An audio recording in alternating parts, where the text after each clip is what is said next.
एक नई वीडियो के साथ आज मैं फिर हाजिर हूं, आपका होस्ट दोस्त विक्रांत जोशी। आपका स्वागत करता हूं मेरे बी मास्टर में, जिसमें हम लेके आते हैं वर्ल्ड अफेयर्स और डिफेंस के दिन भर की टॉप खबरें। तो चलिए जान लेते हैं। अपनी सबसे पहले खबर की बात करेंगे तो भारत अमेरिका रिश्तों को लेकर आ रही है। आपको पता है कि अमेरिका के एनएसए की भारत यात्रा हुई है और उस यात्रा में ये डिसाइड किया गया है कि भारत के प्रधानमंत्री जब 22 जून को अमेरिका पहुंचेंगे तब किन किन कॉन्ट्रैक्टों पे हस्ताक्षर किए जाएंगे। इसमें मेनली हम लोग जो डिफेंस की अगर बात करें तो 3 प्रमुख मुद्दे हैं जिन पे हस्ताक्षर हो सकते हैं। इसमें ड्रोन का मुद्दा है, इसमें इंजन्स का मुद्दा है, इसके अलावा कुछ ऐसे डिफेंस इक्विपमेंट जो कि अमेरिका के द्वारा बनाए जाते हैं उसको भारत के अंदर बनाया जाएगा जॉइंट प्रोटेक्शन के तहत, तो उस पर भी बात होनी है।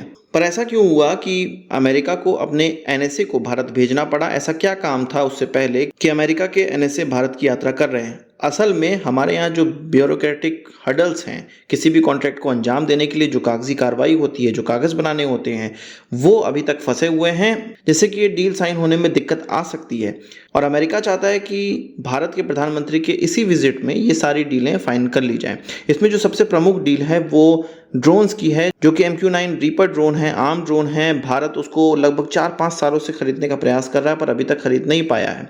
इसमें सबसे बड़ी प्रॉब्लम ये है कि भारत ये डिसाइड नहीं कर पा रहा है कि हमें 30 खरीदनी है, हमें 24 खरीदनी है कि हमें 18 खरीदनी है, क्योंकि इसका दाम हो रहा है महंगा। इसलिए अभी तक एनएसए तक को नहीं पता चल पाया है, या एनएसए की यात्रा में भी ये डिसाइड नहीं हो पाया है कि भारत कितने ड्रोन खरीदेगा। यहाँ तक कि मिनिस्ट्री के बहुत बड़े बड़े लेवल के अधिकारियों तक को क्लियर नहीं हो पा रहा है। तो 22 तारीख ही ये डिसाइड करेगा कि कितने ड्रोन हम खरीद रहे हैं। वैसे 18 ड्रोन्स की बात चल रही है, पर इसमें कोई शक नहीं है कि ये 30 ड्रोन भी हो सकते हैं। इसके अलावा इंडियन नेवी के लिए जो सी गार्डियन ड्रोन है उसकी लीज बढ़ाने का समझौता भी इसी मीटिंग के दौरान हो सकता है, इसी यात्रा के दौरान हो सकता है। तो ब्यूरोक्रेटिक हर्डल को दूर करने के लिए अमेरिका के अलग अलग अधिकारियों का, उच्च अधिकारियों का दौरा भारत में हो रहा है। आपका इस चीज़ पर क्या कहना है कमेंट बॉक्स में ज़रूर बताइएगा। बात करते हैं इजिप्ट की। इजिप्ट के द्वारा अपने जो लेन देन है, जो इंपोर्ट एक्सपोर्ट है, उसको लोकल करेंसी में करने की अब बात चल रही है। असल में इजिप्ट के द्वारा चाइना, भारत और रशिया से लोकल करेंसी में व्यापार करने के लिए जो मौके हैं वो तलाश रहा है, जो मैकेनिज्म है उसको डेवलप कर रहा है। असल में इजिप्ट को प्रॉब्लम ये इसलिए आई है क्योंकि उनका इकोनॉमिक स्लो डाउन चल रहा है और विदेशी निवेशकों ने लगभग $20 बिलियन अभी हाल ही में वहाँ से निकाल दिया है, जिससे कि उनको बहुत ही ज़्यादा प्रॉब्लम हो रही है। डॉलर की उनके यहाँ कमी चल रही है। IMF से उन्होंने $3 बिलियन के लिए अप्लाई भी किया हुआ है।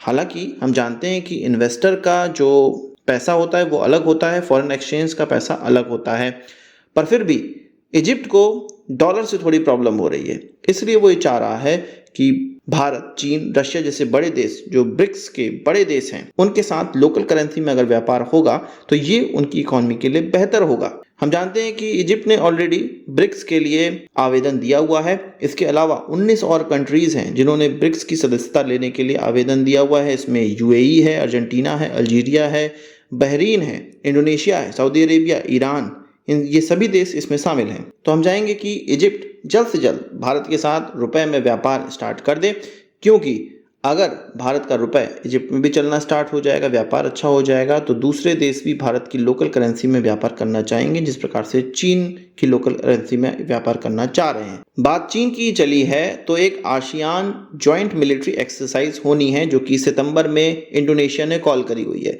इंडोनेशिया के मिलिट्री कमांडर के द्वारा ये कहा गया था कि अन्य आसियान देशों की तरफ से सारी कंफर्मेशन आ गई है कि ये मिलिट्री एक्सरसाइज होगा, पर कंबोडिया की तरफ से ये अभी तक कंफर्मेशन नहीं आई है। असल में कंबोडिया चीन को परेशान नहीं करना चाह रहा है, चीन को नाखुश नहीं करना चाह रहा है।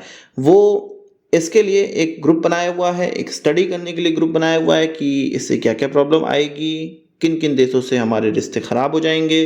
तो ये सब चीज़ करने के बाद ही वो कोई कॉल इंडोनेशिया को देगा। इंडोनेशिया ने ये पहले ही क्लियर कर दिया है कि ये जो मिलिट्री एक्सरसाइज है वो किसी भी तरह का वॉर गेम नहीं है।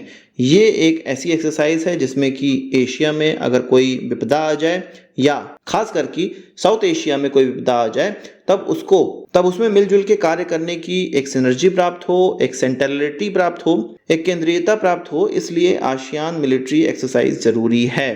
पर कंबोडिया इसमें चीन को देख रहा है, चीन की तरफ देख रहा है। उसका अपना कुछ तो है नहीं साउथ चाइना सी में, तो कंबोडिया चीन की तरफ देख रहा है कि चीन जो बोलेगा हम वो करेंगे। असल में चीन का ट्रोजन हॉर्स कंबोडिया को माना जाता है। कंबोडिया किसी भी समूह में घुस के एक वायरस की तरह काम करता है चीन के लिए, और आसियान के लिए तो वो खासकर एक वायरस की तरह ही काम कर रहा है। साउथ चाइना सी की बात चली है तो वियतनाम के डिफेंस मिनिस्टर भारत आने वाले हैं। डिफेंस मिनिस्टर भारत क्यों आने वाले हैं? असल में ब्रह्मोस मिसाइल कुछ दिनों पहले मैंने आपको बताई थी कि वियतनाम को भी बेचा जाना है, कुछ 5 बैटरीज वो खरीदेंगे, तो इसके लिए ही अंतिम तौर पे वो बात करना चाहते हैं।